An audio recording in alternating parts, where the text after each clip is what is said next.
Олардың тарапынан болған нәрсе бірінші Құранды өтірікке шығару. Пайғамбарымызда саллаллаху өтірікке шығару.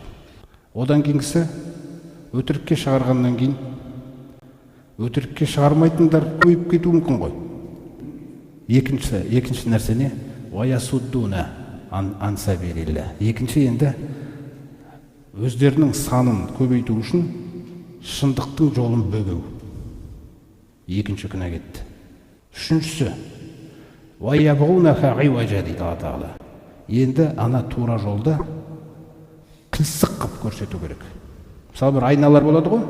Кейбір айнаға қисық айнаға қарасаң, сіздің түріңізді басқаша көрсететін бір айналар. Яғни исламды сондай қып көрсетуді үшінші еңбектері осы дейді, бұлардан кәсіп қылған. Сөйтіп бірінші өтірікке шығару, екіншісі ақиқатты өтірікке шығару, екіншісі ақиқаттың жолын бөгеу. Ақиқаттан адамдарды бөгеу. Үшіншісі ақиқатты қисық қып көрсету. Қай заманда болмасын, қай елшінің заманында болмасын, пайғамбарымыз саллаллаху алейхи ва саллям осы нәрсе істелген да, осы үш нәрсе. Енді ең қызығы, білесіздер ме, не үшін істелген бұл үшеуі? Осы үшеуі не осы нәрсеге итерген олар десеңіздер, Алла Тағала әдемі ашады осыны, Ибрахим сүресінде айтады. Вайлун лил кафирина мин азабин шадид. Қараңыздар. Кәпірлерге қасірет болсын ауыр азаптан дейді. Қандай, кімдер олар деген? Ястахибуна ал-хаята дуня ал-ахира. Олар ақыреттен гөрі дүние тіршілігін артық сүйді дейді. Біз осыны сүйеміз, осыны қалаймыз біз. Бірақ бұны адамдарға айта берсең ыңғайсыз екен. Сондықтан біз жаңағы үш тәсілмен бөгей саламыз да ішіміздегі дертті көрсетпейміз.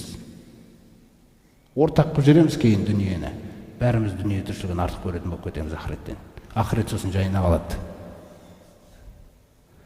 Міне, сол бірінші нәрсесі сол да оларда. Ваясуддуна ан сабилилля. Сосын Алланың жолынан бөгейді. Мысалы, ей, тыңдама, Мұхаммедке барма, ол сиқыршы деген нәрселерді істеген. Барма, бөгейді, бөгей береді. Ваябғунаха иважа. Сосын әрдайым қалап жүреді, қисық қып көрсетсек екен деп. Әрбір пайғамбарымыз саллаллаху алейхи ва саллямның бойынан олар қателік таба алмады. Түсіндіңіз ба? Сосын сахабалар пайғамбарымыз саллаллаху алейхи ва саллямға естідік деп, бойсындық деп, өте мұқият бойсынғандықтан сахабалардың бойынан да қателік таба алмады олар. Бірақ кейінгі қоғамда бізде сіздің бір қателігіңіз болды, соны сол арқылы таныстырылады. Ислам деген осындай дін деп та. Өйткені ол қалайды дейді соны, оны қисық қып көрсету керек оған. Ол соған ақпарат іздеп жүреді. Біздің қателіктеріміз жетеді оған. Ал пайғамбар саллаллаху алейхи ва саллям мен сахабалар шанс бермеген оларға. Сондықтан олар таба алмады. Олар тек ойдан құрастырды қисық қып көрсету жолдарын да. Кейінгі уақытта оңай болып кетті. Неге? Өйткені бізден қателіктер көп шығады. Өйткені біз көбінесе өз мінезімізбен, амбициямызбен істеп қойып жатқан нәрселер бар. Міне соны Құран түсіндіріп жатыр.